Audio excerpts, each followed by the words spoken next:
Olá pessoal, bom dia, boa tarde, boa noite. Estamos aqui no nosso primeiro episódio do Alquimia Mental, o podcast que visa nada mais do que transformar a maneira com que as pessoas enxergam os comportamentos, os processos mentais, a partir das mais variadas óticas, seja pelo viés da psicologia, da filosofia, da educação e assim por diante. E hoje estamos aqui com a nossa primeira convidada, né, Pacheco? Nossa primeira convidada, e quando eu falei pro Alisson, eu falei, Alisson, a gente vai fazer um podcast sobre comportamento humano.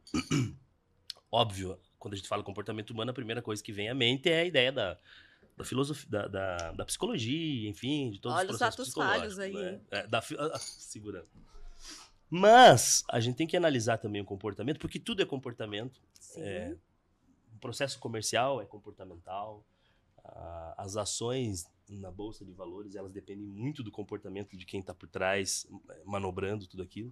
Então a gente tem que olhar nas diversas áreas do conhecimento. E aí a gente pensou, vamos para filosofia, vamos para o que mais? Para psicologia, vamos pedagogia, biologia, educação. E aí uma das primeiras pessoas que me veio à mente, falei, precisamos levar Cris Storrer.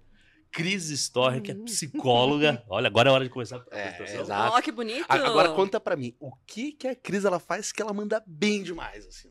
Ela é psicóloga, ela é psicóloga, ela é mestre em educação, doutoranda, tá terminando a tese? Tá terminando já a Não, tese. eu tô no processo de intervenção agora. Tamo lá, tamo nos finalmente, quarto ano do doutorado. Quarto ano? Quarto ano já. Cara, se ela tá no quarto ano em processo de finalmente, é porque foi grande a tese.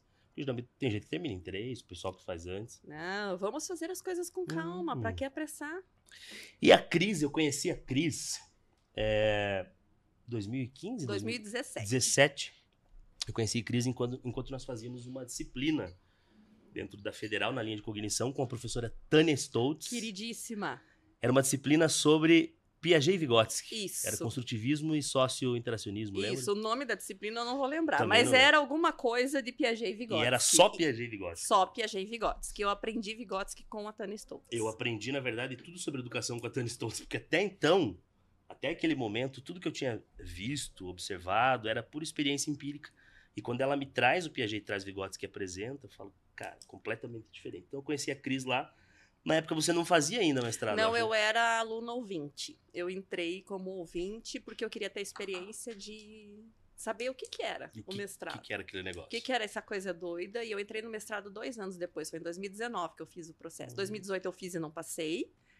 E daí, 2019 eu fiz e passei. E o que tu encontrou ali que falou assim, eu quero isso pra minha vida, gostei da brincadeira? Eu vejo assim que eu fui fazer mestrado bem depois de formada, tal, porque muitas vezes a Federal, eu me formei na Federal e a Federal ela traz na psicologia, ou você vai fazer clínica, ou você vai ser professor, você vai pra área acadêmica. Eu fui pra educação, né? E a hora que eu comecei a ver que eu precisava produzir conhecimento, porque eu fazia muita coisa, continuo fazendo muita coisa, mas fazia muita coisa, e só que, infelizmente, no Brasil, a gente precisa de título na frente do nome. Sim. Né? Para alguém te olhar, para alguém te ouvir, e falei, não, eu preciso produzir conhecimento, e não só consumir o conhecimento dos demais. Falei assim, então é um mestrado. E na disciplina da Tânia, era isso que a gente fazia. Então ela falava assim, vocês vão produzir conhecimento, vocês têm a área de interesse de vocês de pesquisa, vocês vão ler um texto da área de pesquisa, vocês vão ler um texto lá ou do Piaget ou do Vygotsky, vocês vão conversar esses dois textos e vocês vão me apresentar, e às vezes de uma maneira criativa. Uhum. Não era nem por escrito que ela queria. Uhum. Então mexe muito com a cabeça da gente. Falei, cara, eu gostei desse negócio. Sim. Primeira vez que eu tentei foi com ela, mas o projeto não casou. O projeto não tinha quem orientasse. Porque falava de avaliação e tal.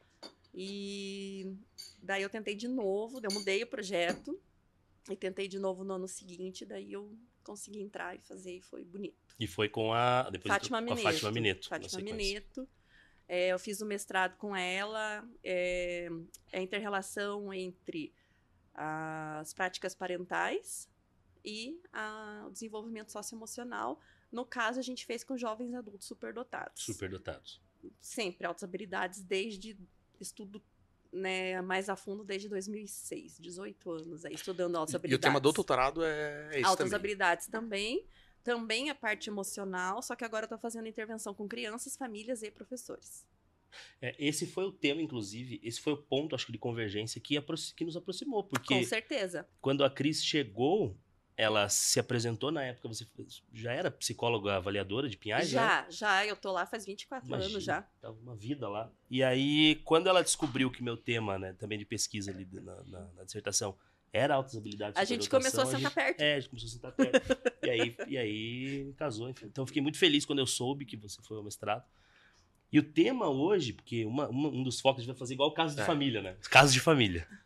Cadê a peruquinha cadê da a a peruquinha da Cristina, coisa lá, Cristina Rocha? Aí a única parte que não vai ter o público, né? Não Em vai volta, gritando aquela fervendo a não ser junto, que a isso Lari não vai jogue ter. um chinelo aqui, alguma Não, coisa. a gente briga. pede pro pessoal do back, do É, backstage aqui. Dá jeito, dá jeito. O pessoal tava olhando, dando tchau. Inclusive, tchau pra vocês que estão assistindo também. Na época, a gente se aproximou muito por conta disso, das altas habilidades de permutação. E o primeiro tema que a gente tinha definido aqui foi Gênios incompreendidos. gênios incompreendidos. Maravilha. Porque se existe alguma coisa que faz parte do processo comportamental do ser humano, são as capacidades acima da média, é a genialidade, é a própria superdotação. E a gente percebe que isso no universo que a gente vive, no mundo que a gente vive, ainda é pouco conhecido. Embora eu tenha percebido muitos cortes, as pessoas falando muito sobre superdotação. Até me dá Uma esperança? não uma esperança, uma raiva. Por quê? Porque eu comecei a pesquisar antes isso e falar antes, tá. e na época ninguém dava bola, e agora virou moda. Não, é? mas eu vejo assim que a gente tem que olhar com bastante cuidado a tal da moda, porque tem muita coisa que dá medo quando eu escuto. Tipo, avaliações online. Porque, inclusive, tem várias dessas coisas. Eu também sou psicólogo por formação. E tem várias dessas coisas que eu vejo que eu olho e digo, meu Deus, que bobagem que tá sendo dita. Sim. Exatamente. Que partilha muito mais do preceito do senso comum do que Isso. necessariamente do olhar técnico, teórico e científico, que é, inclusive, a nossa intenção de debater e discutir esse tema, é porque a maior parte das pessoas, elas têm uma noção completamente enviesada. Antiga, talvez. Exatamente. Que até conversando com o pessoal, quando eu falei, nosso primeiro episódio vai ser sobre superdotação e altas habilidades. Qual que era a primeira coisa que sempre pontou? É a pessoa com QI elevadíssimo, a criança ou adolescente de 12, 13 anos que tá indo pra NASA, que passou em universidade, que é totalmente fora da curva, e sempre relacionado ao QI. Nada mais que isso. Essa é a visão que a maior parte das pessoas tem. E aqui hoje temos a Cris para conseguir discorrer pra gente sobre o tema acredito eu, com maestria. Se faz sentido o teste de QI para avaliação de superdotação? Faz sentido, com certeza, porque o teste do QI ele não vai entrar no aspecto quantitativo somente.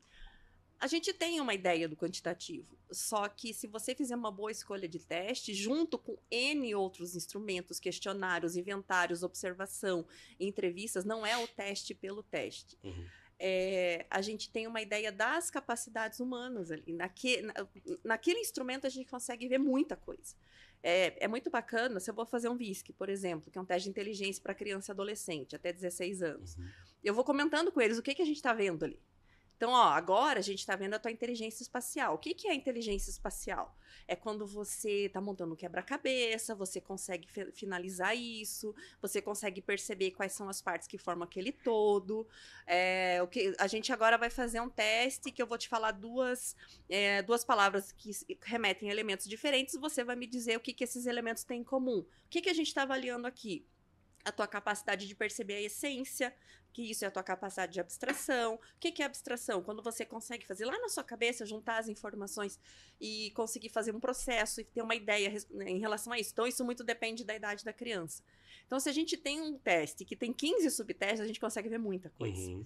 Né? E quando a gente vai pegar, tem várias teorias da inteligência. As teorias da inteligência que eu uso são as que estão sendo ditas pelo Renzulli, que é o maior teórico das habilidades, que é o que o MEC segue. Gardner, com a teoria das inteligências múltiplas. Perfeito. E Sternberg, que é a teoria triárquica da inteligência. Então, a gente consegue decifrar, a gente consegue analisar o resultado qualitativo desses testes por meio da teoria. Não tem como a gente ser avaliador de altas habilidades e não ter um aporte teórico muito robusto. A gente tem que estudar muito. E um dos medos que eu tenho é, vem aqui que a minha avaliação é mais em conta. Aí chega um relatório para mim que é uma descrição do que a criança alcançou no teste, só o teste. Aí a gente tem vontade de chorar bastante, assim. que é complicado. O profissional tem que ser sério. Existe, para além dos testes, por exemplo, o VISC, nós estamos falando do VISC de crianças De 6 anos, 0 meses, até 16 anos e 11. E antes se utiliza o A gente pode fazer Columbia, pode fazer o som R, que eu gosto muito de fazer o som R, porque ele já tem 4 subtestes. Uhum. Então a gente já tem um entendimento melhor por meio do som R. Dá para fazer os 2. A gente pode usar usar o inventário do IDAD junto, que vai ver as habilidades ali, vai conversado com a mãe, com a professora. Uhum. E para os mais velhos, a gente tem o VAIS, que é de base também, ou o VASI. Depende no adulto. Se é um adulto que está estudando ainda, eu normalmente uso o VAIS. Se é alguém que já tem uma profissão definida, um adulto mais velho, só para a gente ver como é que está esse potencial cognitivo, daí eu uso o VASI. Perfeito. E essa avaliação de superdotação, porque a gente está falando de superdotação e altas habilidades antes de chegar na ideia do que acontece com o gênio no mercado de trabalho. Essa avaliação, ela não se baseia exclusivamente nos testes psicométricos. Não. A gente tem Não. Isso extrapola, né? Porque a gente tem que buscar. Por isso que eu falei da teoria. Então, eu tenho que ter um suporte ali, um aporte da teoria, para eu poder saber o que eu estou buscando. A gente tem a teoria do Renzulli, a gente tem a teoria do Gagne, então a gente tem várias teorias. Tem a teoria lá do Cattell, Horn, Carroll, de inteligência. Então, a gente vai ter ali uma afinidade com uma determinada teoria, a gente vai escolher aquele aporte teórico e vamos lá, o que a gente vai procurar. O Renzulli, por que da escolha? Porque eu vejo que faz muito sentido na minha abordagem, eu trabalho com abordagens contextualistas, então o Renzulli também tem uma abordagem contextualista que é o quê? A gente não nega o biológico de forma alguma, porque a superdotação é genética, só que a gente tem uma participação muito grande do ambiente, o ambiente enquanto estimulador. Então isso que o Renzulli traz. Eu vou procurar o quê? Eu vou procurar uma habilidade acima da média na área de interesse, de talento, de dotação, enfim, como queira chamar daquela pessoa. Se a área de talento dela for a área motora, eu vou ter que observar aquilo. Ou vou ter que contar com alguém que seja especializado na área. A gente chama o Antônio daí, né? Educador físico, para ir lá fazer, fazer a avaliação. Então, ele tem uma habilidade acima da média porque ele se destaca dos pares etários. É um destaque grande, não importa qual seja a área. Um erro que a gente vê muito na educação infantil, quando a gente vai fazer a avaliação. Ah, mas ele não está lendo e escrevendo. Ele não precisa ser área linguística, área de talento. Né? Eu tenho crianças, eu estou avaliando um que parece, ele, segundo os pais, começou a ler e escrever com 2 anos e meio, mas não precisa ser assim.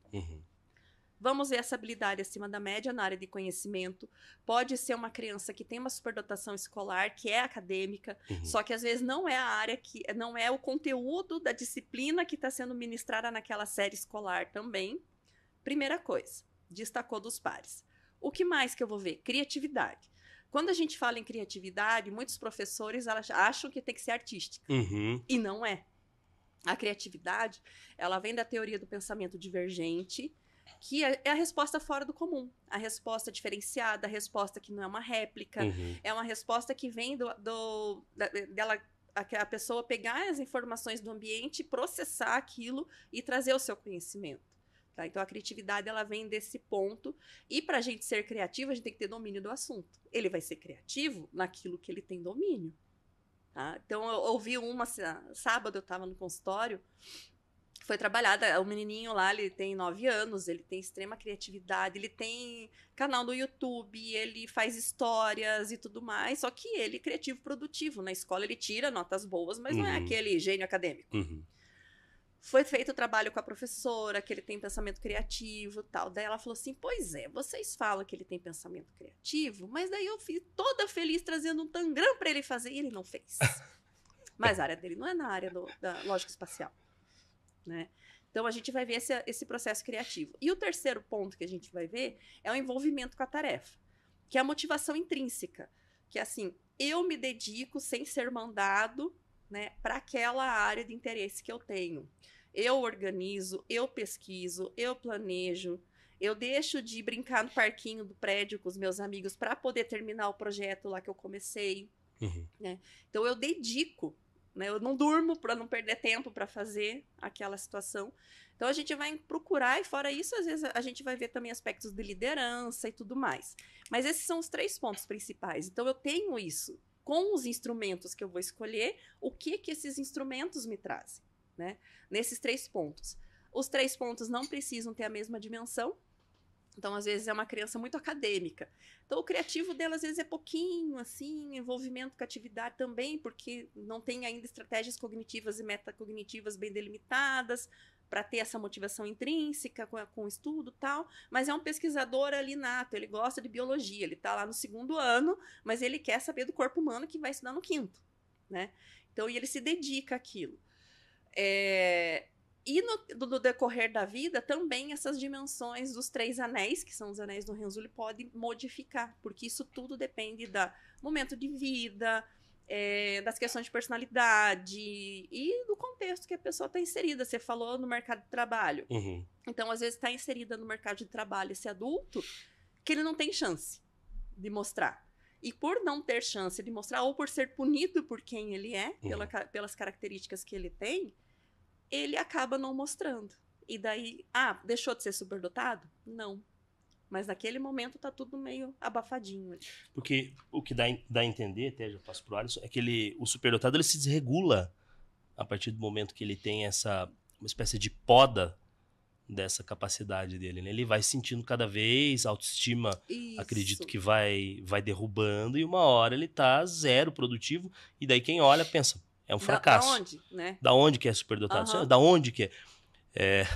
Sexta-feira um amigo meu, né?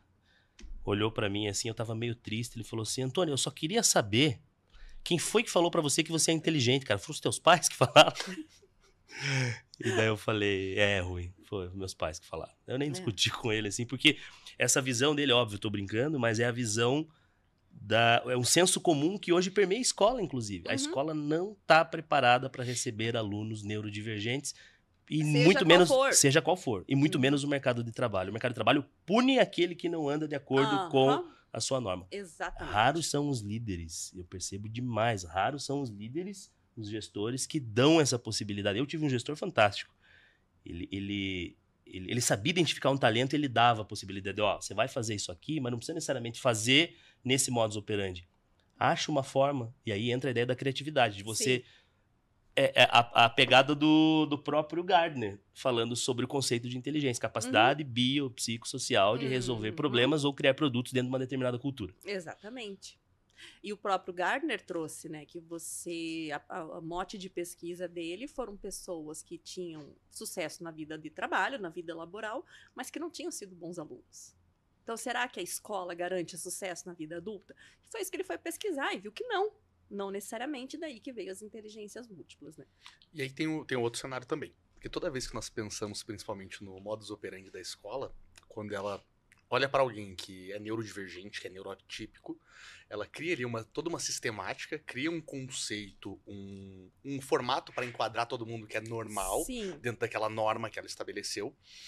E não só a pessoa que é neurodivergente, mas também os coleguinhas que estão convivendo com essa pessoa, eles começam a criar um distanciamento e crescem também. Mas meu coleguinha ali era superdotado e vira tom de deboche, inclusive. Porque se a pessoa erra, ela vai mal em uma prova, por exemplo, não é você que não é você. Não é você que é o superdotado, cadê o inteligentão e por aí vai. Olhando pra esse cenário... Você gostou disso? O Vinícius, olha lá o nosso pequeno Einstein. Exatamente. E quando tu vai pro mercado de trabalho, não só a pessoa que é neurodivergente, ela teve aquilo reprimido durante tanto tempo, como também as pessoas que estão no mercado de trabalho, que estão competindo com aquele indivíduo, eles também foram educados a tratar aquela pessoa que é diferente daquela mesma maneira, naquele modus operandi. Sim. Como que nós conseguimos criar estratégias que podem permear desde a infância, adolescência, até mesmo na fase adulta, para que tanto o indivíduo que é neurodivergente, quanto as pessoas que acabam convivendo com ele, entendam todas essas peculiaridades daquele comportamento específico, a ponto de ele não ser rechaçado e ele não seja punido. Porque a punição ela vem de diversas formas. Sim. Né? Ela pode vir em tá eu disputando com o Pacheco ali, ela pode vir no sentido, ele é superdotado, então ele tem que ter um destaque X vezes mais do que o outro, único e exclusivamente por isso, e assim por diante. Né? Como que a gente consegue, talvez, criar estratégias para trazer isso à tona e para que as pessoas consigam tratar isso de maneira até mesmo mais usual e sem toda essa mistificação em torno do tema? Informação. Primeira coisa, informação. Que bonito que vocês estão fazendo, trazendo informação para as pessoas. Olha só, né? Parabéns. Informação. Eu participei esse ano de um congresso que era na Espanha. Daí eu fiz ele online, obviamente, porque a grana desse servidor público Nossa, é curta. eu já ia perguntar, mas você trouxe lembrancinhas? Não, era nas Ilhas Canárias, eu tava acordando às 5 da manhã para assistir o congresso. Sensacional. Eu descobri que não é só aqui que os professores não querem saber da gente. E não é maldade, eu vejo, assim, dos professores, é medo. A resistência vem do medo do desconhecido. Sim.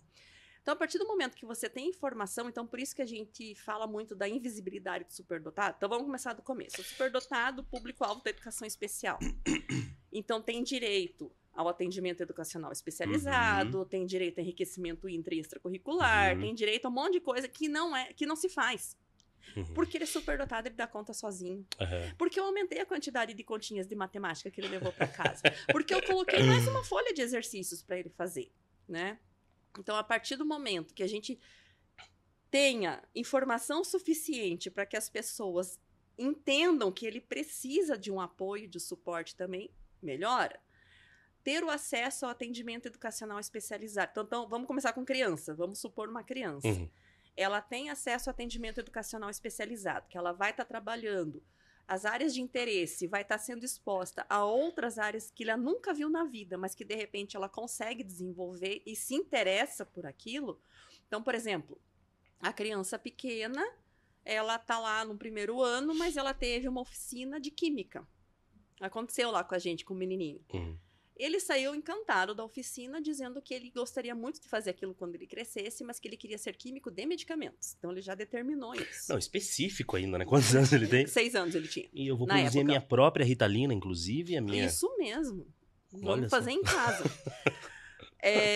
Então, assim, a partir do momento que a criança tem acesso a isso, ela não só desenvolve a área de talento, não só desenvolve potencial cognitivo, mas também ela aprende a trabalhar com os outros. Ela entende que ela não tá sozinha nesse mundo.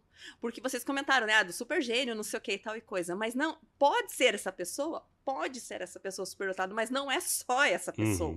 Então, a gente tem 5% da população. O Renzulli traz, se a gente colocar criativo produtivo, chega a 15%. E cadê os superdotados? Eu tenho a rede lá de 13 mil alunos. Eu deveria ter 650 crianças identificadas. Eu tô com 40 e alguma coisa.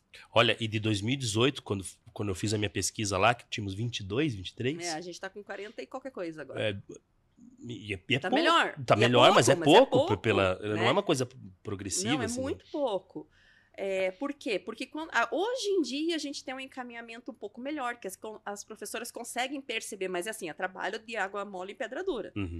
Formação, todo ano a gente faz formação para elas. Então a gente coloca lá para tirar esses mitos mesmo. Então a criança foi lá, foi para o atendimento educacional especializado, trabalhou seus aspectos cognitivos, trabalha também em grupo, consegue entender o outro, consegue ver que há pessoas inteligentes também nesse mundo, mas que não necessariamente na mesma área que eles, consegue se identificar enquanto superdotado, consegue entender o que é isso, consegue entender que ele não é melhor nem pior que ninguém, mas que ele processa diferente, começa a ter mais paciência com aquele coleguinha que tem a maior dificuldade, de repente, nossa, mas ele demora para fazer, mas começa a ter esse tipo de situação e consegue se colocar nas situações dentro de sala de aula também. Atendimento educacional especializado prevê que a professora do AE também faça o trabalho conjunto com a professora regente. Então, essa professora regente vai estar sendo formada durante o ano, lá o tempo que a criança está sendo atendida, para melhor trabalhar dentro de sala de aula também, para poder entender o que é esse enriquecimento intracurricular. E também a gente trabalha muito com famílias, para as famílias entenderem quais são os direitos desse seu filho. Por quê? Por exemplo, no município, quando a gente tem uma rede municipal, a gente meio que acolhe bem, assim. Eles são pequenos, então a gente ensina o passo a passo. Eles vão para o ensino fundamental 2, não tem mais isso. O Estado não tem política para manter. Tem, mas não tem, né? A gente tem as salas de recursos. Está melhorando. Eu vejo que está tendo uma melhora, que está abrindo mais salas com pessoas interessadas fazendo estilo NAS, lá de Londrina. Está sendo interessante esse trabalho. Mas não é a mesma coisa. Então, daí eles falam, mas agora eles estão grandes e a gente não fica pegando a mão dos pais. Mas às vezes é preciso, né? Então, com isso, uma criança que passa por isso, que tem esse processo, a gente quase grande parte deles a gente encaminha para psicoterapia, para entender quem sou eu nessa bagunça toda aí. É muito importante o papel da psicoterapia para eu me descobrir enquanto pessoa, saber quem eu sou na minha identidade. Aí a gente vai ter um adolescente mais seguro, que vai passar por essa fase que já é difícil, numa maneira mais tranquila, com esse suporte. E um adulto que sabe o seu valor. Né? Então, eu acho que tudo começa pela informação. Isso que tu falou é muito interessante. Coincidentemente, o meu primeiro ou segundo paciente na época de faculdade ainda, tu pega o estágio ali do último ano, ele tinha um diagnóstico de superdotação em altas habilidades. E aí tem outro lado, porque nós falamos bastante na pessoa que tem o diagnóstico e que ela, de certa forma, ela é rechaçada. Mas tem outro lado que é o lado quase que da deificação daquele indivíduo pelo diagnóstico. Então, o que isso acarreta? Primeiro, às vezes, uma autoestima tão elevada que no momento em que ele erra qualquer coisa, parece que é o fim do mundo. E ele se pune. E ele se pune. Porque é uma baixa tolerância à frustração, inclusive. Sim. Porque não é nem só a expectativa dele que é quebrada, mas também dos pais, dos familiares e assim por diante. Dos professores, como que você... Exato. Vê se faz sentido esse raciocínio. O superdotado, por si só, ele já é muito competitivo. E muitas vezes autocompetitivo. Sim, porque o perfeccionismo é uma das características da superdotação. Né, os indicativos? Indicativos, Vamos lá. Então, ele já tem isso da natureza. Imagine uma criança superdotada, uma criança com uma inteligência acima da média, com altas habilidades. Ela já vai destoar dos pares. Aí entra a ideia lá que a gente fala da desincronia. A Ellen... É o Winter, né? Não, a esposa do Gardner. Putz, não lembro. Espera que já vem Criança o nome dela. superdotada. Não, já vem o nome dela. Ela foi uma das primeiras que trouxe a ideia do sincronismo. Eu estudei muito sobre isso. Ou seja, a criança superdotada, ela não se adequa aos pares porque o interesse dos pares da mesma idade, por exemplo, é totalmente diferente dos dela. Sim, você acorda de manhã com alguém falando com você sobre os mamutes lanosos. Imagine, exato. Olha o ponto. É uma criança de 5 anos com uma capacidade cognitiva de uma criança de 10. Pequenininho falando como se fosse uma criança de 10, 11. Bom, consequentemente, essa desincronia vai fazer com que os alunos que são pares, eles acabem fazendo o quê? Opa, deixa de lado, porque ele é esquisito. Aí entra, eu não sei, porque vocês que clinicaram podem falar muito melhor do que eu, aí entra o primeiro histórico de rejeição na vida dessa criança. E o que acontece? Histórico de rejeição, a gente já sabe, vai se tornar um adulto, e esse adulto ele vai buscar o quê? Acolhimento, o tempo inteiro ele vai querer fazer parte e pertencer. Aprovação. Pensa quando chega na adolescência, com 11 anos, que é a idade que vai procurar o grupo. Aí a gente tem os underachievers. Porque daí ele se esconde. Ele esconde as habilidades. Porque escondendo as habilidades, ele tem amigos. Então eu não me destaco. A Karina Paludo estudou isso. Né? Tanto os underachievers, a Karina Paludo... Não, ela estudou essa questão do de sincronismo. Deixar de lado, da sincronia e tal. Então, daí ela tem um livrinho, até ali com as crianças lá, o João Feijão, meu talentoso amigão, que foi o tema da tese, da tese dela. Vamos lá, Karina Paludo, tá? Anotem aí. Karina Paludo, professor da PUC hoje. Então, assim... Dei aula com a Karina no ITECNI. Então... Esse foi o tema dela, né? Ela trabalha com a parte emocional, parte da sincronia. Então, isso é muito legal pra gente ver. E acontece isso mesmo, vai sendo deixado de lado. Se ele entra nessa vibe que ele precisa ser aceito pelas pessoas que estão em volta, ele vai acabar negando seus talentos, escondendo para poder ficar naquela linha média. Só que daí aquilo faz um comichão por dentro.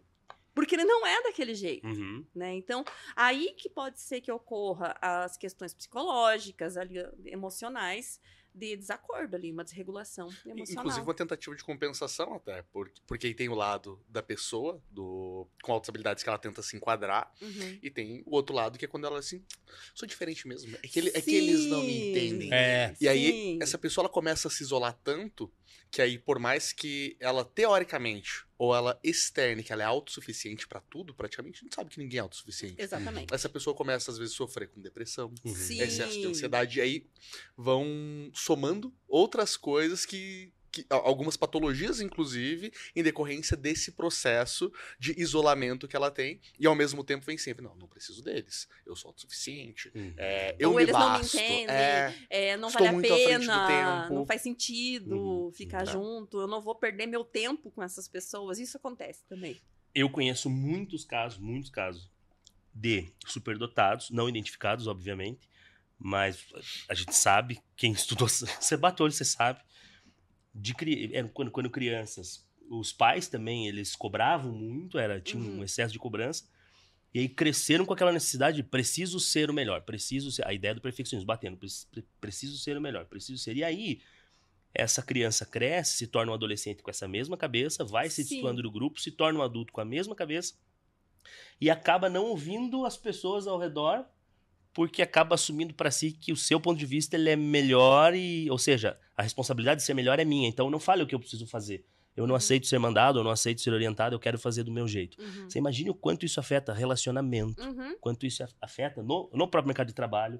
A pessoa não vai se adequar nunca a uma empresa, a pessoa não vai se adequar nunca num casamento, num namoro, seja lá o que for. Sempre ela vai estar marginalizada do processo. É aquela que vai pulando, né? Porque nada tá bom. Nada tá bom. Nada tá bom, né? Porque, na verdade, como ela nem se encontrou, como é que ela vai encontrar Como é alguma que ela coisa vai externa encontrar se ela não encontrou dentro dela? Quem sou eu? Quem sou eu? E geralmente são as Exatamente. pessoas que acumula título, acumula isso, acumula aquilo, e fica aquela coisa assim que ela... Acumula trabalho, Acumula acumula trabalho. um monte de funções específicas. Uma coisa que eu vejo, assim, que é muito importante também, que isso também faz parte do projeto doutorado, é o trabalho com as famílias. Não tem... Seja qualquer criança, a gente não trabalha a criança se não trabalhar a família. Mas nas crianças superdotadas, a gente faz ali uma potencialização disso. Porque as crianças superdotadas são diferentes. Então, a família... Tá, eu quero educar bem o meu filho. Aí ela vai ler Quem Ama Educa. Lídia Weber, maravilhosa. Já né? vi. Vai ler Quem Ama Educa, Samitiba, Lídia Weber, Educa com Carinho, e etc. Só que o meu filho superdotado não encaixa ali no que estão dizendo. Eu tento, eu faço bem bonitinho aquilo que está dizendo ali. Mas para o meu filho superdotado, não funciona. Porque o filho superdotado é diferente e não tem manual. Quer dizer, tem, só que é só... No Brasil não tem. A gente tem autores estrangeiros que trazem esses aspectos da intensidade emocional da criança, como lidar com isso e tal. Mas grupo de apoio à família só tem nos Estados Unidos, né? Então, assim, a gente precisa estar trabalhando a família para não chegar nesse ponto. Nem no ponto de eu negar, tipo, não. Eu já ouvi de pai, assim, há muitos anos atrás, eu avaliei a criança, daí eu falei assim, tô ligando pro senhor para ver a matrícula do seu filho na sala de recursos multifuncionais para altas habilidades, porque a gente identificou...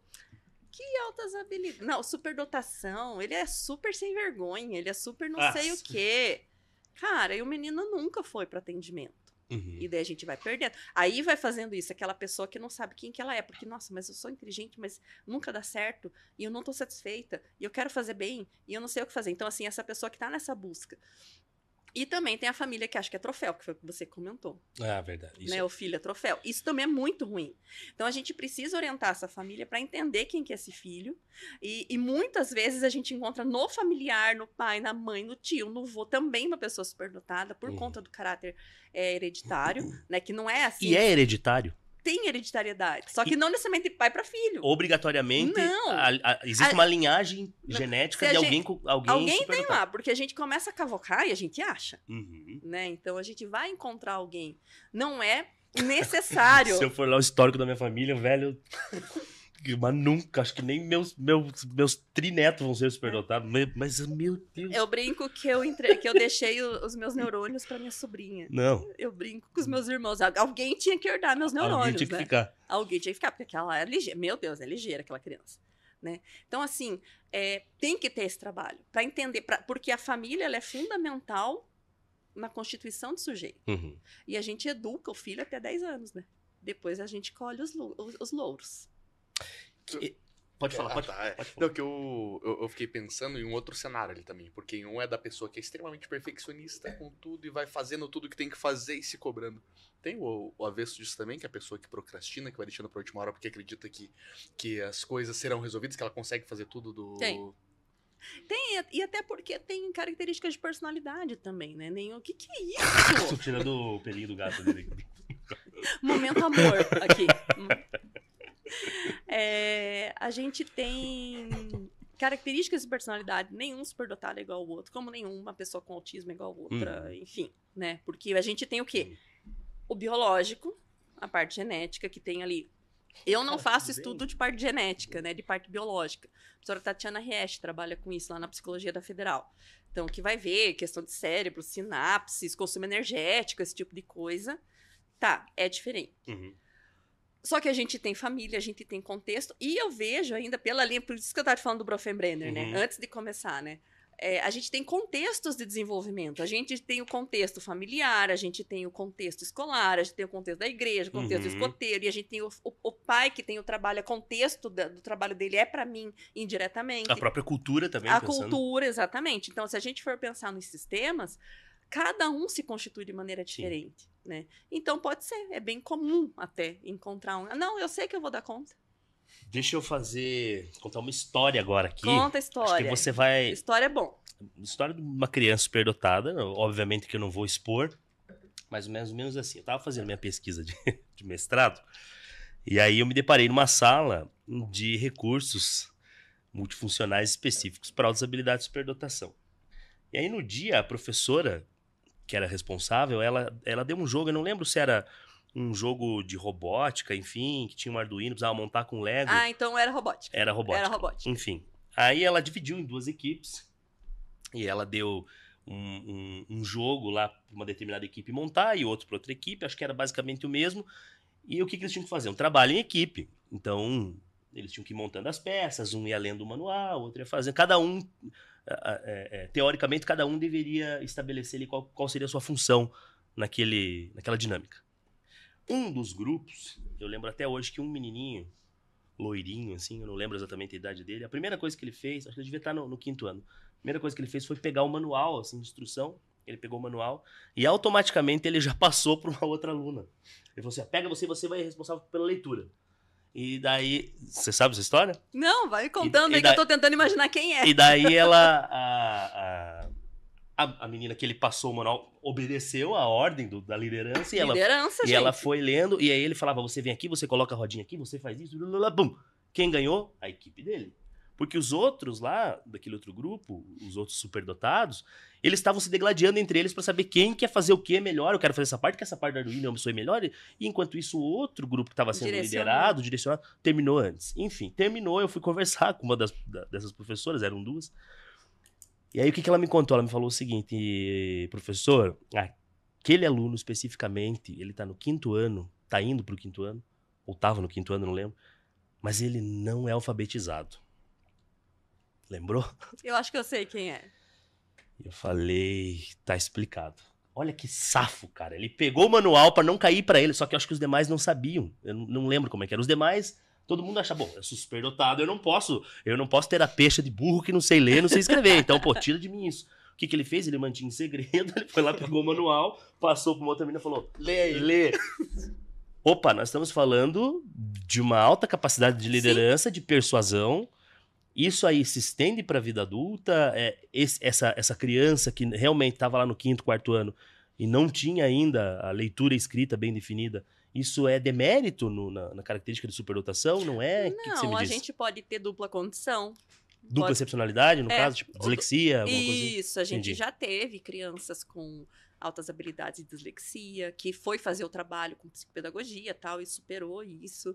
A gente tem crianças com TEA, a gente tem altas habilidades, que daí a gente tem que pensar nas duas categorias ali, para poder ver como lidar com essa criança, com TDAH, com, enfim, né? Mas, assim, é importante que eles entendam o porquê da escrita e da leitura. Superdotado não gosta de escrever. Verdade. Normalmente. Não é regra, mas grande parte não gosta. É perdido tempo. E pra que eu só guardo tudo? A memória é muito boa. Sim. Né? E às vezes só faz esquema no caderno, assim, e tal, né? Então aquela história, pra que eu vou copiar se o texto tá no livro, meu pai amado? Pronto. Tá no livro, pra que eu tenho que copiar? Eu lembro que eu tinha um que falava assim, ele me apertava as bochechinhas, mas por que eu tenho que fazer se já tá feito? Né? Então, não vê sentido nisso. Então, às vezes, ou pode ser mesmo uma condição de dislexia associada. Não precisa ser mestre, doutor para ter os méritos da superdotação. Sim. E é isso que o público não entende, né? O público escolar, principalmente, não entende que não precisa. Eu tenho um menininho, eu estava até conversando com a mãe dele, que ele faz parte ali do grupo de pesquisa. Ele é muito bom na matemática. Tipo, ele tá no 3º ano agora, tá com 8 anos. Ele é muito bom na matemática, só que ele não monta continha. Porque ele não precisa. E a professora fala que ele não sabe coisa nenhuma. Cara, que ridículo isso. Entende? Muito legal, assim, a gente vai, na hora da avaliação, eu tenho teste de aritmética do VISC, que é o quê? Situações, problema, ele tem que fazer cálculo mental e me responder. Fato. A pedagoga, eu sempre trabalho com uma psicopedagoga. Né? A minha sócia, a Ingrid, vai ver a gente também. Fala da Ingrid, qual que é o arroba da Ingrid pra pessoal seguir? Quem tá vendo? Arroba Ingrid... Peraí que eu tenho que pensar. ingridribeiro.psi. Colocando na saia junto. Fala então. Não, vou lembrar o arroba, gente. Ela mudou o arroba dela esses dias. Ingrid Ribeiro, gente. Procura lá no Instagram. Maravilhosa. A Ingrid faz o teste das habilidades escolares, entre outras coisas. Ela vai fazer o TDE. O TDE tem as continhas armadinhas lá. Não faz. Porque o pensamento é diferente. Mas chega no resultado. Chega no resultado. A gente avaliou recentemente um menino de 12 anos, é a terceira vez que eu avalio ele. Lindo, maravilhoso ele. Assim, um querido, um fofo, família ótima, enfim. E um AIS na matemática. Coleciona medalhas de Olimpíadas de Matemática. Não precisa armar continha. Quando eu avaliei ele com 6 anos, ele já tirou 19, que é uma pontuação máxima de matemática no VISC. Obviamente que com 12 ele tirou 19 de novo, né? Ele errou um problema. E ele não errou esse um problema por não saber fazer. Ele se perdeu na organização dele lá, porque era uma coisa mais complexa mesmo. Tá no 6º ano, era um problema que era de crianças mais velhas, mas 19 de novo. Então, assim, não precisa armar continha, gente. Mas, lógico, a gente vai mostrar na escola que isso existe, a forma que a gente ensina, não sei o quê, como é que fica pra você, como é que você pensa... Mostra. Mas, assim, enquanto a gente ficar com uma escola engessada que vai estar exigindo coisas que não faz sentido para a criança, aí ela revolta em sala, daí ela não quer fazer, aí ela briga com a professora, né? E daí, aquela professora é muito chata, ela não sei o quê, elas não param de me perturbar. Pra quê, gente? Vamos ter bom relacionamento com as crianças. E agora, como professor, eu vou falar. Uma das coisas que faz com que esse tipo de situação aconteça tá justamente na formação dos professores, porque o professor, ele acredita... É impressionante, cara, a gente tá em 2024, a pedagogia ela já evoluiu absurdamente, e mesmo evoluindo absurdamente, a gente tem bases teóricas lá de 1936, de Piaget, de Vygotsky, que são base pra gente, que explicam por A mais B que o professor não é detentor de conhecimento, e o professor acredita ainda que ele é detentor de conhecimento, que é ele que sabe mais, aquela ideia do empirismo. Tabula rasa, aluno, eu sei, eu falo. Cara, o professor, eu gosto muito da ZDP do Vygotsky, Zona de Desenvolvimento Proximal. O papel do professor não é gotejar conhecimento. A ideia é que ele faça uma mediação para que o aluno saia de um ponto que ele faz sozinho e pule para um lugar que ele vai conseguir fazer a partir do momento que ele tiver a ajuda de um outro agente mediador. Exato. O professor não é detentor, ele só tá ali para fazer para ensinar a procurar. É aquele, eu não vou dar o peixe, eu vou ensinar a pescar. Sim. Isso funciona muito para superdotado. Claro. Funciona bem, não funciona só legal e todo mundo fica feliz no fim das contas. Deveria ser a base, inclusive, porque a função do professor é mostrar as mais inúmeras possibilidades de caminho. É igual o trabalho clínico, né? Tem ali uma possibilidade, um leque enorme de possibilidades. E aí eu vou querer, não, o caminho correto é esse. O correto, isso. Separa. Tem que fazer desse jeito. Merda. Exato. Tem que fazer desse jeito. Eu lembro do primeiro menino que eu avaliei com altas habilidades. Eu não sei que fim levou hoje, mas tá adulto já. Foi em 2006. Ele tinha 8 anos e eu sou ruim de matemática. Peraí que eu vou fazer uma conta rapidinho. Faz a conta rapidinho aí, tá? Esse também. Como que é pra 2006? Não, É 2024 menos 2006, né? É. Vai falando, que vai falando que eu vou daí fazer. soma com 8, tá? Cara, já tinha 8, né? Tá bom. Vamos deixar quieto. Fala do menino aqui. Ele tava, na época, era seriado ainda, né? Pré-política de inclusão, que é a política de inclusão de 2008. Avaliamos uma criaturinha de Deus lá. Meu Deus, foi fantástico, assim. Foi sensacional. Era esse que apertava as bochechinhas pra falar comigo depois. Avaliamos, super bom, muito bom, acadêmico, cheio de assincronia, porque tava tendo toque, já não dava conta mais emocionalmente, tava mesmo desenvolvendo um transtorno obsessivo compulsivo ali, bonzinho que ele era, ele oferecia o lanche, porque ele queria dividir com os amiguinhos, só que se o amiguinho tocasse um lanche, ele não comia mais. Né?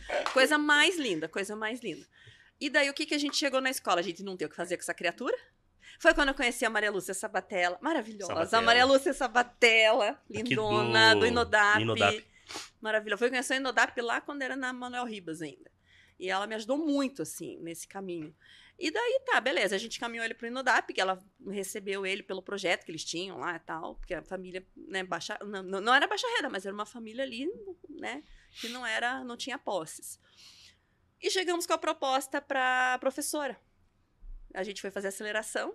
Eu fiz 2 acelerações na vida inteira, até hoje. Então, Conta pra galera que tá assistindo, o que é aceleração? Aceleração é a gente colocar na série subsequente, ou enfim, né? Isso rola ainda? Rola. A criança tá lá no Funciona, primeiro aninho. Funciona. Putz, tá. Pra alguns.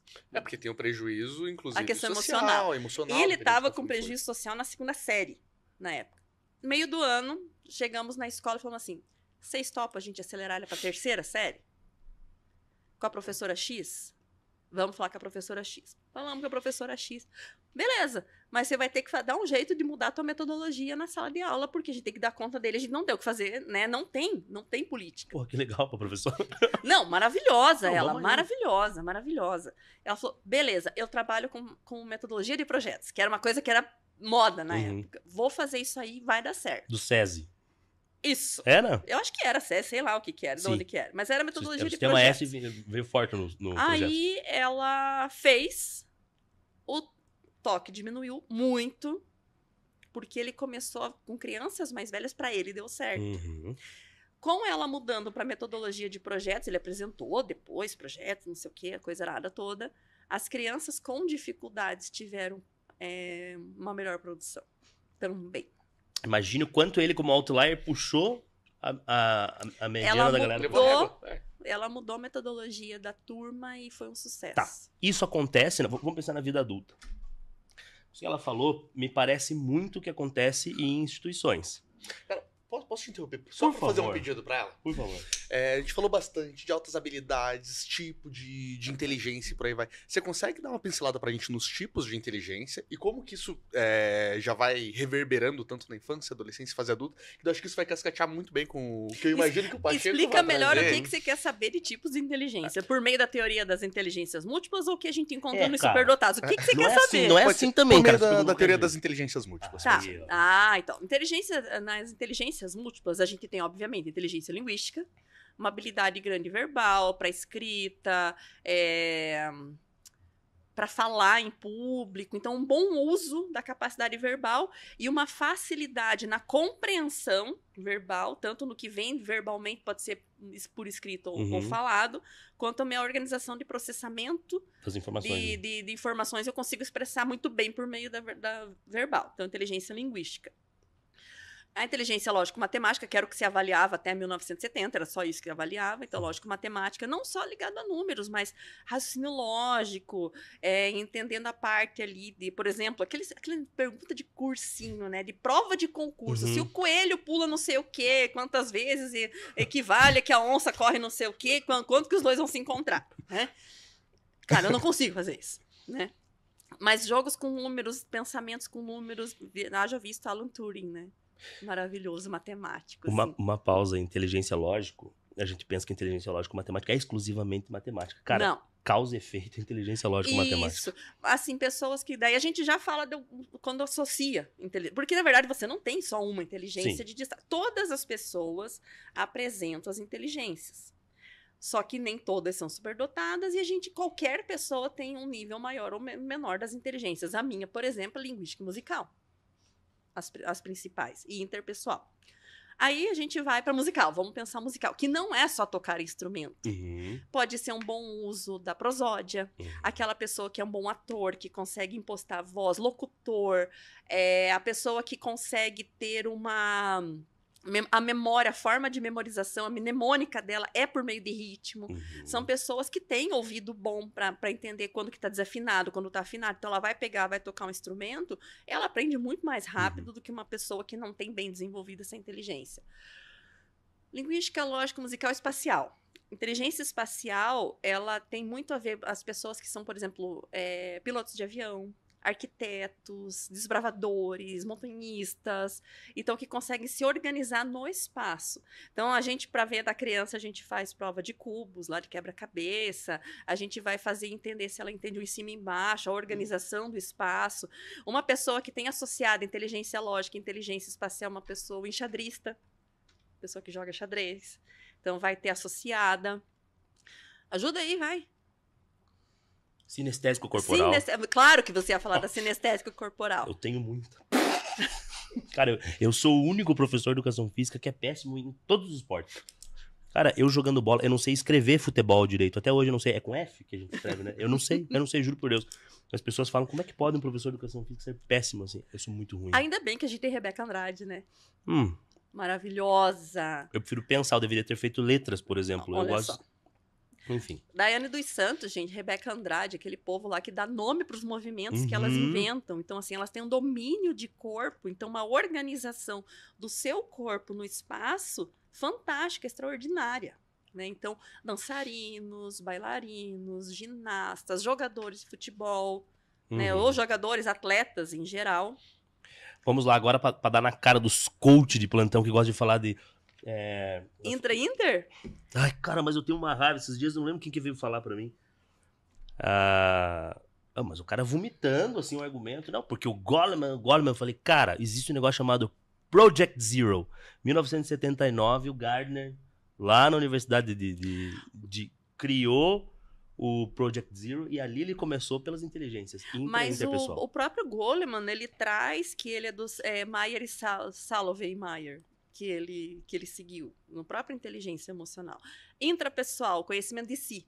Né? Então, eu tenho um excelente conhecimento de mim, das minhas potencialidades, do meu emocional. Aí eu consigo fazer um gerenciamento emocional e um gerenciamento motivacional muito bem feito. Eu consigo me estabelecer planejamento direcionado a metas, esse tipo de coisa. Então, a inteligência intrapessoal está ligada a mim. A regulação das emoções? Isso. Compreensão, eu sei, eu consigo entender meus estados mentais, os meus estados emocionais, eu consigo fazer esse gerenciamento, essa regulação. Inter é do outro. Aí a questão da empatia, a questão de eu conseguir me colocar no lugar do outro, de eu entender o sofrimento e a alegria do outro, de eu conseguir me motivar em relação a isso também. Então, se a pessoa tá ali com eu consigo fazer a leitura, né? Leitura da teoria de mente ali, a leitura da pessoa, eu consigo me aproximar para que eu vá dizer a palavra certa na hora certa, a forma certa. Vendedores tem inteligência interpessoal muito bem desenvolvida, porque ele diz a coisa que você precisa escutar para você levar o produto. Dom Juan. Também. O golpista do Tinder também. Golpista do Tinder. Golpista do Tinder, cara. O cara é interpessoal. Interpessoal. Mas com certeza. Né? Ele consegue ler as pessoas. Silvio Santos, que se foi. E eu amava o Silvio Santos, gente. Não, amava o Silvio Santos. O que mais que faltou aí? Naturalista. Naturalistas são a união dos elementos da química, mas é também um entendimento muito grande de natureza, dos elementos, uma associação muito grande com os elementos da natureza. Então, pode ser um químico, que vai estar lá misturando os elementos químicos, pode ser um chefe de cozinha, que está trabalhando com temperos, qual tempero que combina com esse tipo de carne, esse tempero. Eu não posso ficar colocando lá salve em tudo, não posso botar demais, senão vai ficar gosto de sabonete. Então, desse entendimento... Biólogos também, então nesse sentido. Espacial. Espacial já foi. Você falou espacial? Falei de espacial, dos pilotos de avião, dos Oscar Niemeyer e etc. Você falou? Falei. Meu Deus, onde é que eu tava na hora que ela falou? Eu tava aqui? O cara tava com derrame. E tem a existencial, né? Espiritual, ela chegou, essa existencial, ela já chegou a ser... Eu não sei se ele já publicou, mas era aquela que a gente sempre fala, está em estudo. Está em estudo. Que é o sentido da vida. Os filósofos, para onde vou, de onde vim, quem é Deus e tal. E quando as crianças começam a questionar, gente do céu, é uma loucura com as famílias. Querem matar a gente, né? Eis a importância do ensino religioso, da ideia do ensino religioso, não se ensinar uma religião especificamente, mas você dá essa noção de... Só que pense, eu tenho... Imagina, isso é tolhido em várias coisas. Você imagina quando tu tá lá pra família católica falando pra voz de Deus, hein? E aí? Daí a gente tem a criança que é criada numa família católica, de pais ali muito atuantes na igreja, não desmerecendo religião nenhuma, porque eu tenho respeito a toda a fé. Com certeza. Só que dele resolve que ser budista. Só Aí pra... o pai se descabela. O que essa professora tá falando pro meu filho? Né? E não, eu tava conversando com meu marido esses dias, o budismo, eu vejo o budismo como uma filosofia de vida. Então qualquer religião abraça o budismo. Sim. Né? De você procurar tua iluminação pessoal por meio das tuas experiências e etc. Né? Acho que foi todas, né? Acho que foi todas. São 8. Ele fala Ele fala que para ser considerado uma inteligência, né, tem que ser... Acho muito bacana quando o Gardner traz. Tem que ter a possibilidade de ser produzido alguma coisa. Isso. Ou essa inteligência sua tem que te dar a capacidade de resolver um problema. Exato. E tem que ter uma forma de codificação. Isso que é muito legal. Por exemplo, como que você codifica uma inteligência sinestésico-corporal? Você codifica através dos movimentos. Então, dança é um código da inteligência sinestésico-corporal. Como é que eu faço para codificar a inteligência verbal-linguística? Através da fala, através da escrita, enfim. Então, toda inteligência ela precisa ter um código. Talvez esse seja um dos pontos que se está em análise. Eu não sei ainda se está ou não, até me desculpe a minha ignorância, quem está assistindo. A gente não preparou isso antes, daí ele vem com essas perguntas assim, Porra, meu cara, Deus do céu. Eu falei. É que essa história de quem sabe faz ao vivo nem sempre funciona. Brincadeira. Tá louca, brincadeira, velho. Isso é bom, deixa pro próximo episódio, pra próxima vez que a gente convidar ela pra cá. Vamos né? já. Cara, a gente já volta com as dúvidas. A gente chama um padre na próxima agora pra falar pra gente inteligência espiritual. Será? Um teólogo? Um teólogo? Um teólogo, Por que não? Ué. Não pode ser, cara. Coloca, anota a ideia. Você falou do aluno que foi avançado, ou seja, foi enriquecido. Foi acelerado. Acelerado, aliás, enriquecido não. Tá, a diferença do enriquecimento para aceleramento eu vai pra frente. Vai pra frente. Enriquecimento, coloco mais conteúdos de acordo com... Não necessariamente mais. Eu sou ignorante. Eu sou merda, vai. A gente... Vai.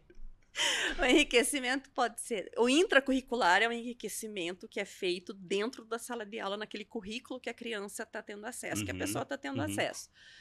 Ela pode ter maior profundidade e amplitude daquele conteúdo. Não é mais, é melhor. É qualitativo, não é quantitativo. Cara, você é muito bom na matemática.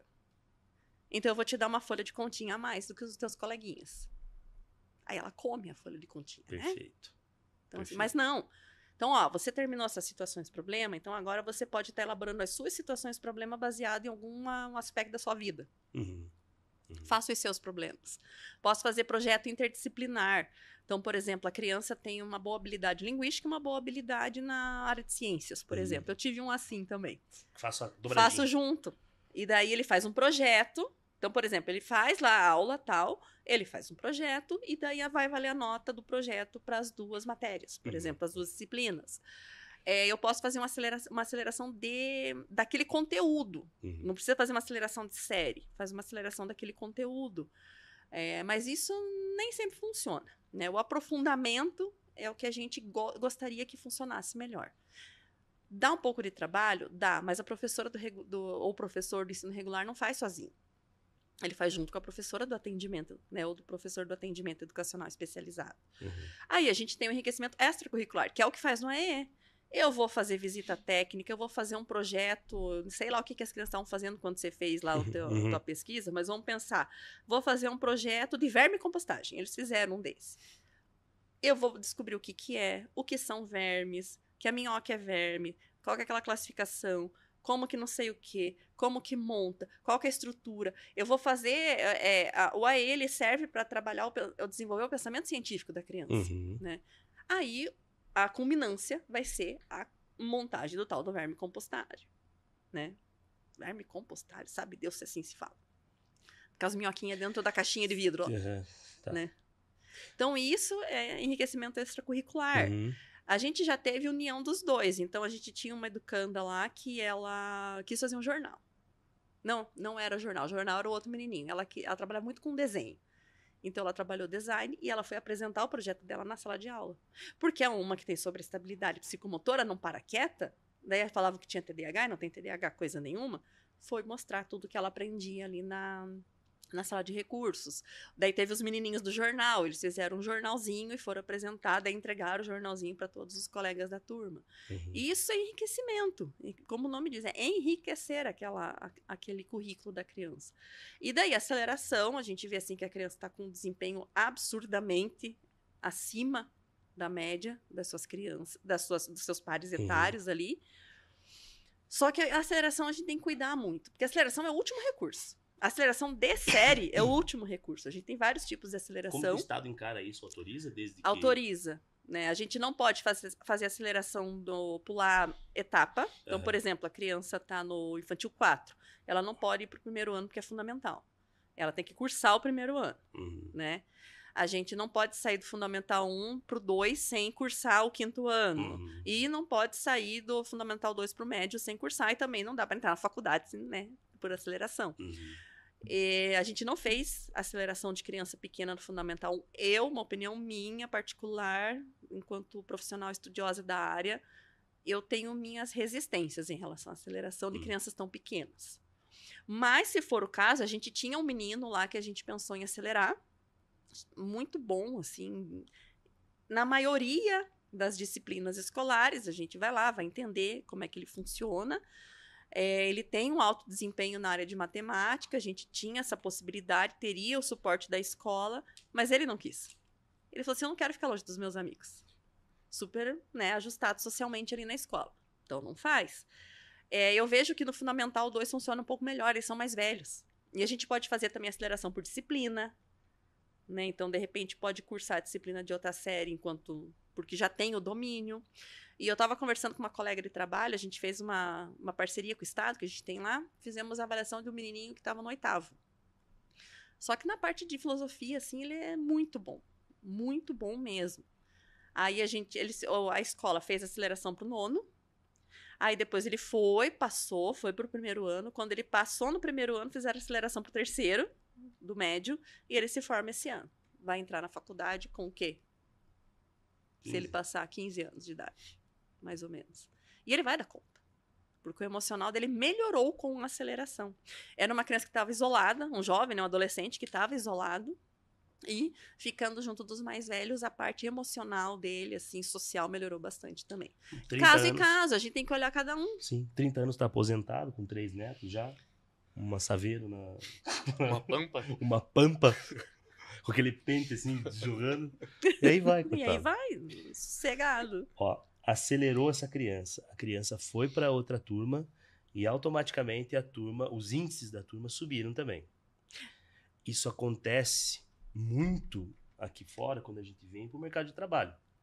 Eu queria ver se você concorda com isso. Eu já vi casos de empresas, setores que estavam derrubados, muda-se uma gestão, coloca-se uma liderança diferente, e aquela liderança ali, totalmente diferente, faz com que todo mundo, que a princípio você olha aquele setor, putz, você não dá nada, pam, faz funcionar. E às vezes nem só liderança, mas um próprio um analista, por exemplo. Se esse analista ele tiver ali a capacidade de puxar e alavancar, ele eleva o nível dos demais. Só que aí vai depender do líder, do gestor. Porque o gestor nem sempre está preparado. O gestor também não está preparado para o superdotado. Ele se assusta, inclusive, né? E a gente tem, esse cara vai tomar meu lugar. Exatamente. E o cara não tá nem aí pro lugar do gestor. Ele quer fazer o negócio dele da melhor forma possível. Da melhor forma. E quer animar aquela equipe, e quer ver resultado, e quer ver assim, não, mas vamos pensar desse jeito. Normalmente, pelo aspecto da empatia, ele consegue entender melhor aquele grupo. Pelo aspecto motivacional também, consegue fazer com que o grupo entre na dele. Consegue entender quem tem mais.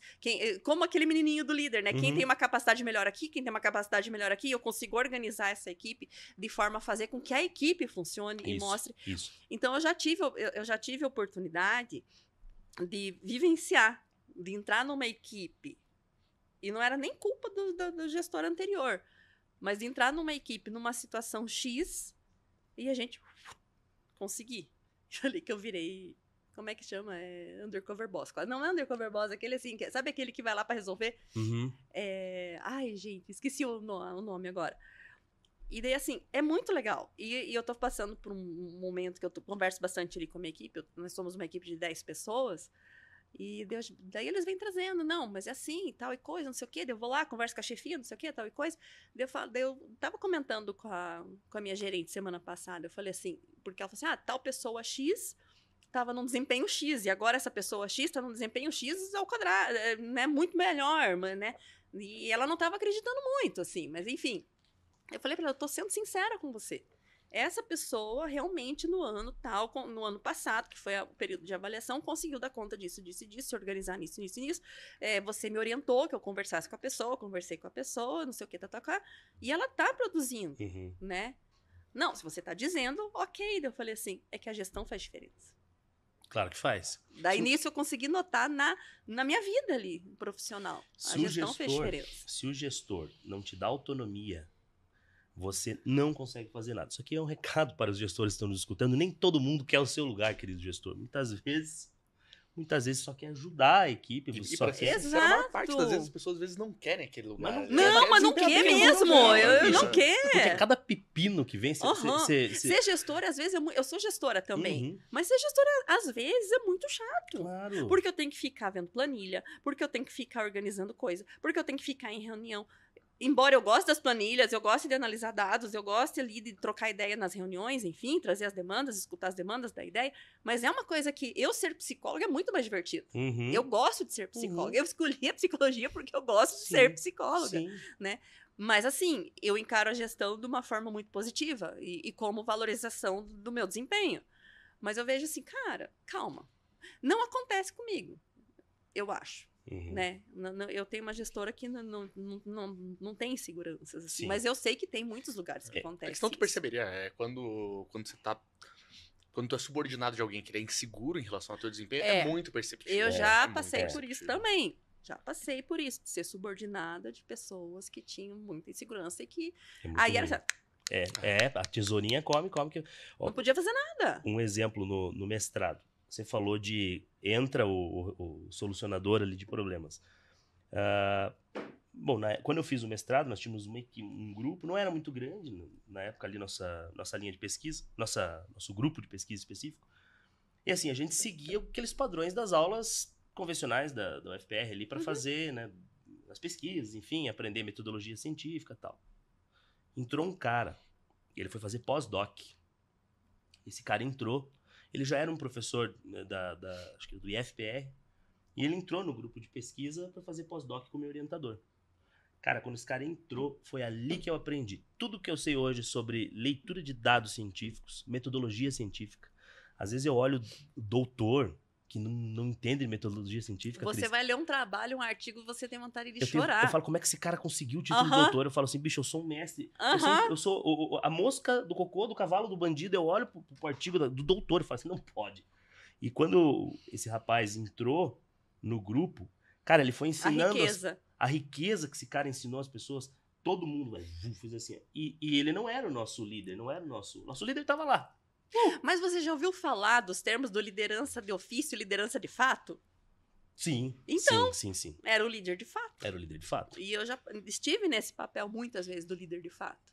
O problema... Só que daí incomodava o líder de ofício. Exato. Eu vejo que hoje em dia não tem esse problema. Exato. Mas já tive esse problema. Aí entra um outro ponto. Às vezes aquele cara que entra pra solucionar, ele não é o líder, ele é colocado ali pra, tipo, vem e ajuda a minha equipe. Temporário. A equipe acaba olhando ele como liderança. O líder que botou aquele cara começa a fazer o quê? Bater em quem tá olhando pra ele como liderança. Porra, líder. É complicado, porra, líder. Né? Porra, líder. Não, tá louco. A Fátima fala muito, porque eu tô com a Fátima de novo, né? Sim. Fátima Mineto. A Fátima Mineto mora no meu coração, ela sabe disso. Ela me acolheu depois de uma bagunça toda que foi meu doutorado, porque era outra orientadora. Enfim, uma hora a gente conta isso. Sim. A Fátima é incrível, assim, é uma pessoa incrível e uma profissional incrível, né? E ela olha pra mim de vez em quando e fala assim, eu não sei lidar com você, porque você faz tudo, eu não sei lidar com superdotado. E foi. Ela fala, mas a gente vai dar jeito. E assim, ela tá aberta, eu acho que nem é preparado, ela tá predisposta a me escutar. Porque eu chego com umas ideias loucas, eu falo, e se a gente fizesse tal coisa? Ela, vai. Eu sei que você vai dar conta. Você sabe um cara que é muito assim, essas ideias? O Alisson. Eu lembro até hoje você dando falando sobre um projeto que eu vou fazer com outro sócio. E eu não tinha pensado na ideia, nós vamos construir um centro lá, um local.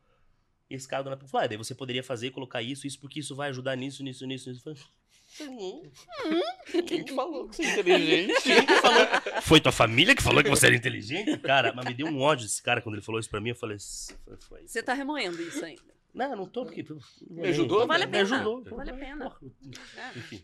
Cris, uma coisa que eu fiquei pensando também, a gente falou de várias coisas. E relacionamento romântico? Como que isso pode atrapalhar ou contribuir pra pessoa com superdotação e altas habilidades? Depende do preparo emocional. Às vezes não é fácil. E você conviver com uma pessoa superdotada não é fácil. Eu conviver comigo não é fácil, às vezes. Eu fico, meu Deus, eu sou perfeccionista, eu sou crítica, eu sou xarope mesmo. Você tá batendo, você concorda comigo? Uhum. Né? Sim. Sim, eu sou xarope. Sim. Sim, dá na cara o negócio. Não sei te responder isso. Realmente, eu não sei te responder isso. O meu marido vai saber te responder. Porque meu marido... Nós somos 2 superdotados dentro de casa, né? Então, só que os 2 superdotados, terapeutizados e tudo mais. E medicados? Não, medicado não precisa. Não, pra quê medicar? Eu já queria falar já de ansiolítico. Não, é só o ansiolítico agora é só na época do doutorado, pra eu ficar acordada, então gente. beleza. Eu não tenho vida. É. Não tenho, gente, doutorado não é vida, mas a gente ama, tá? Não é vida, mas a gente ama. É igual casamento. Então é uma maravilha. Não, cara. o meu casamento é maravilhoso. Você para com isso, tá? É piscina. Eu falo que casamento e doutorado. Casamento e doutorado é igual piscina no frio. Quando você dá uma de louco. Vamos entrar na piscina no frio, você entra. Plum, tá uma desgraça. Você tá sentindo os teus órgãos assim. Mas você quer que outra pessoa entre pra você não ficar sozinho. Você fala assim, vem que tá muito gostoso. Tá uma maravilha, vem. Não é, o doutorado é assim. Não, o doutorado pode ser o casamento, não. A Jaqueline... Aí a gente já discorda. A Jaqueline fez o doutorado dela. Pô, ela teve o João no doutorado, teve a Sofia no doutorado. Não, vocês são campeões, né? Eu nunca vi uma pessoa penar e sofrer tanto assim. E daí eu olhava aquilo e pensava, tô fazendo doutorado. Nossa, vou fazer amanhã, eu tô fazendo já. Não, doutorado é legal. É, claro que é. Ah, eu adoro. Entra, Vem pro doutorado, Nem tá você gelado, também. Nem tá gelado, nem tá Não, gelado. não tá não. Meu marido, ele é clínico, ele é psicólogo clínico e atende superdotados. Então ele vai saber falar melhor da parte clínica. O que você acha? O que você acha? Uma das coisas que eu vejo, assim, tem diversos problemas, né? Acho que quando tu traz que o superdotado, que ele realmente é clinicado, bonitinho, faz terapia há bastante tempo, ele consegue, principalmente, se entender todos os comportamentos que ele, de fato, ele se sobressai, consegue bem, consegue entender principalmente suas limitações, a coisa Sim. naturalmente tende a fluir muito bem. Só que tem todos os percalços disso tudo, porque existem diversos colaterais da situação toda. Como, por exemplo, a competição por si só. Se não for bem regulado, a tendência talvez é trazer isso, ao invés da competitividade com o amigo, trazer a competitividade para dentro da relação. E assim, se você tem uma pessoa superdotada e o companheiro ou companheira não é uma pessoa normal, graças a Deus, tem gente normal nesse mundo, pode ser que ela não entenda os períodos de intensidade, os períodos que tem que ficar sozinho, os períodos de regulação, os modos de regulação também. E pode ser que a pessoa superdotada não consiga entender o típico. Exato.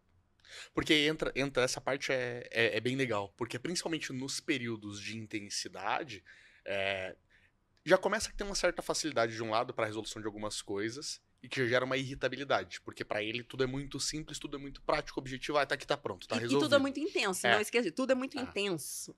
E precisa sempre, parece, de um desafio para que as coisas elas ocorram bem. É mais legal. E que para ele com naturalidade. Quando isso entra dentro de uma relação que ela tá...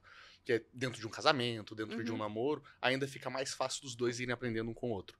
Agora, dependendo da situação e da relação, tem também a necessidade do flerte, da conquista, que às vezes é aquela competição que ele estabeleceu, ele precisa ter uma busca de satisfação em diversas coisas, às vezes no externo, e tudo para que ele se sinta, de certa forma, bem. Então, esses são os principais desafios, principalmente quando tu vai trabalhar com o pessoal que tá alguém que é neurodivergente ali com a pessoa que é neurotípica. Acho que a principal situação é essa, dos dois conseguirem compreender a dinâmica um do outro, dos dois entenderem os momentos de isolamento, os momentos de intensidade, às vezes a bagunça de começar 10 mil coisas ao mesmo tempo, porque daí começa todas as coisas.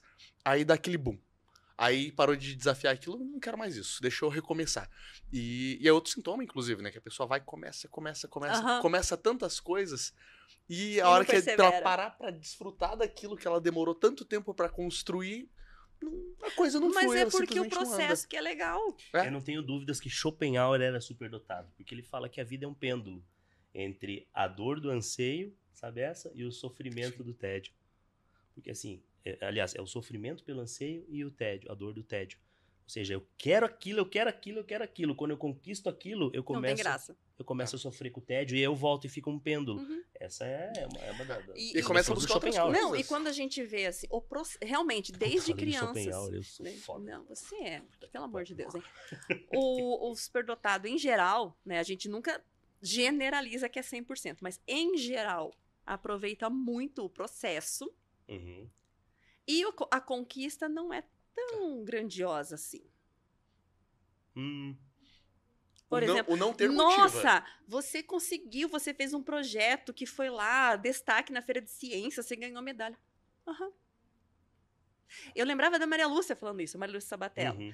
Até que eu comecei a ver nas crianças. Eu falei, não pode. Dela, E é desse jeito. E a satisfação tá, enquanto mais Em desafiadora fazer, é a situação. É. Tu iniciou, você pegou ali aquele negócio quebrado. Isso vai pra negócio, vai pra relacionamento, vai pra Aham. tudo. Tu pega um negócio quebrado. Tirou da estaca zero e foi pro estágio 1, aquele nível de satisfação enorme. Da hora que é pra desfrutar, pra ir, pra realmente colher os frutos daquilo, perdi o interesse. Deixa eu ver outra coisa ferrada aqui pra eu pegar e começar a ir. Não, a vida é a vida eterno de- construtor Eu de vida, lembrei da Exatamente. palavra, o Reparador auditor. de- O auditor. Auditor, porque você vai lá resolver o que tá errado. Sim. Consultor. É. Sabe? Consultor, auditor, enfim. No aspecto diquinha, Diquinha da Cris. Suits, o seriado. Ah, maravilhoso. Maravilhoso. Suits, legal. gente. Netflix. O Harvey Specter e o Mike. E o Mike, que é o superdotado. Os dois são, na Os verdade. dois. Os dois. Só que os relacionamentos, não vou dar tanto spoiler, mas relacionamentos com pessoas típicas. Assistam. Eu lembro, Vale a pena. São 8 temporadas. 8, né? Acho que são 8. Acho que são. Eu lembro de uma Vale a cena. pena. Uma cena, assim, a cena que eu mais gostei do Suits. Lógico. Faça o spoiler aí. Eu vou fazer um. Eu gosto daquele estilo do Harvey Specter, que pá, ele sempre é o bonachão e sabe, ele tá sempre Ele é na frente. maravilhoso, gente. E o Mike, aquele que ele é mais quietinho e tal, mas o cara é um crânio, né? Ele decora todas as leis do país, enfim, é bem interessante.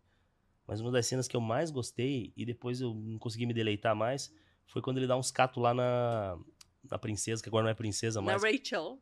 Porra, ele pega ela assim no... Onde é que eles estavam? Tipo, No arquivo.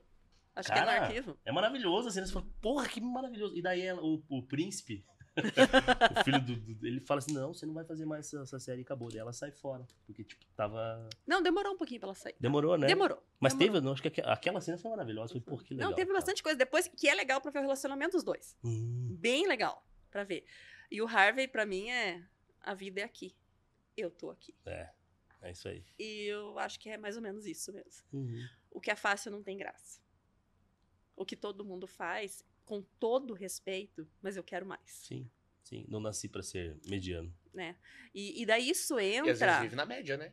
Porque eu não nasci pra ser mediano. Só que se você pega da média pra frente, tu vai conseguir sempre algo a mais. Opa. Só que você pega sempre do menos 10 pra chegar no 2, 3, que é a média, Aham. tu vai viver sempre na média, só que Sim. sempre se ferrando pra estar na média. Porque tu vai sempre pro esse é um avesso. ponto. E Esse aquilo é um que a gente ponto. falou aí, com aquele negócio por dentro corroendo, Sim. porque você não é mediano, né? Exato. Mas às vezes não acha caminho, né? Passou por momentos de descrédito, Uhum. não foi bem estimulado, tal. Uhum. Eu tenho lá na minha pesquisa do mestrado, na dissertação, eu fiz 4 jovens adultos, e é muito interessante, porque foi quali, né? Uhum. Ver isso- a gente vai fazer pesquisa na pandemia, a gente não acha participante. Uhum. Esses 4 abençoados, graças a Deus, fizeram comigo. Então é muito interessante o percurso de cada um. Sim. Um que não sabia que era superdotado até fazer vestibular. A outra que sempre fez terapia e suporte da família. Mas na escola, como assim você não vai fazer medicina e vai fazer letras? A outra, que é superdotada, entende isso, só que não é incentivada pela família. Quem que é essa? É da Federal? É essa que não quis fazer medicina? Mas... Hoje tá, acho que não, acho que se formou já. Mas Ela- é novinha, ela- assim, uma jovenzinha. É porque eu estudei com uma, fiz um mestrado com uma. Não, ela é bem mais jovinha que você. jovinha? Bem jovinha, bem mais jovinha. Porque- Deve estar o quê? Eu terminei em 2021, 3, tá 25 anos hoje. Bem jovinha. Ah, então não é. Deve ter terminado a faculdade. E daí um outro menino, que ele enfiou na cabeça que ele tem TDAH, e eu falava pra ele, mas pelos teus testes você não tem TDAH. Mas os meus pais sempre me trataram desse jeito, então os pais viram o TDAH, não viram as outras habilidades. Durante um tempo ele julgou que não era superdotado, ele foi atrás de grupos para desenvolver habilidades sociais e hoje tá lindo, maravilhoso, casou, é fofo, né? Então a gente vê, essas histórias deles são legais. E outra diquinha, no mercado de trabalho, tem um livro, um e-book da Christine Silva Schroeder, tem na Amazon, se chama A Diversidade Invisível. Ela é administradora e ela trabalhou com isso, com a superdotação do mercado de trabalho. Então é bem legal, sim, também. Anota aí. A diversidade invisível. Cris. A Cris é maravilhosa. A gente acho que já vai encaminhando pro final. Encaminhe pro final, porque senão nós vamos ficar aqui até amanhã, né? Você não Os três quase não gostam de falar também, né? Você vai Eu falei deixando, que a gente ia vai sentar deixando aqui, ia teu- começar e não ia parar tô mais. pensando. E sabe o que é o pior de tudo? É. Eu pensei, talvez sobe, mas falta tempo. Por mim eu Falta ficava mais umas 2 tempo, horas aqui, cara. fácil. Eu Fácil. Eu juro que eu ficava. Eu tô até com medo, na verdade, dos próximos, Eu cara. também. Porque tem uns que eu sei que...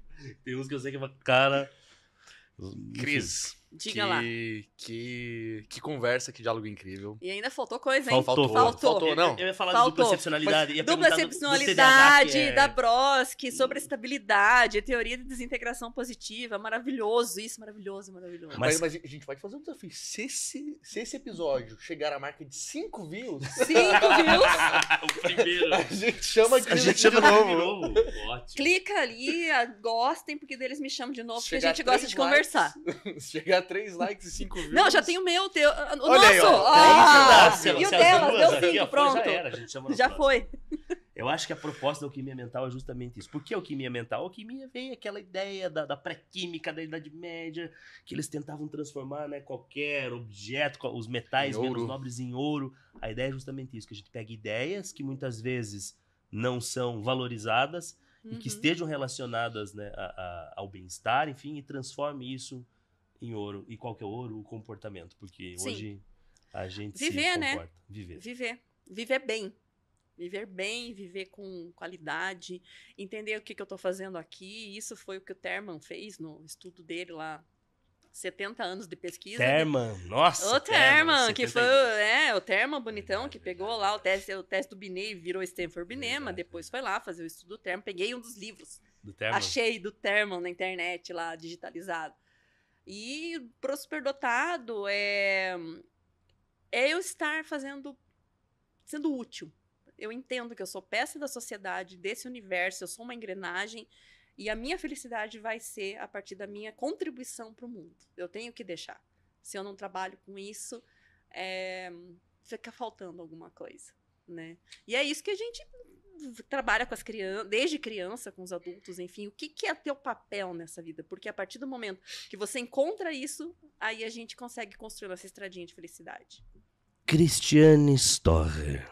De Oliveira Cruzeta. O que é a vida?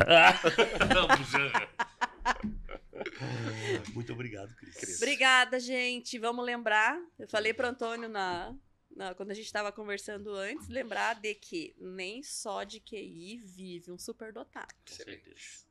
Tá? Obrigada, gente. Foi muito legal. Nós que agradecemos. Muito bom. 80 minutos, Cris. Uhul! Que maravilha que foi isso, cara. Eu quero fazer mais, Você gostou agora, né? Eu gostei, cara. Vou deixar minha empresa do lado, foda-se. Ah, dane-se, cara.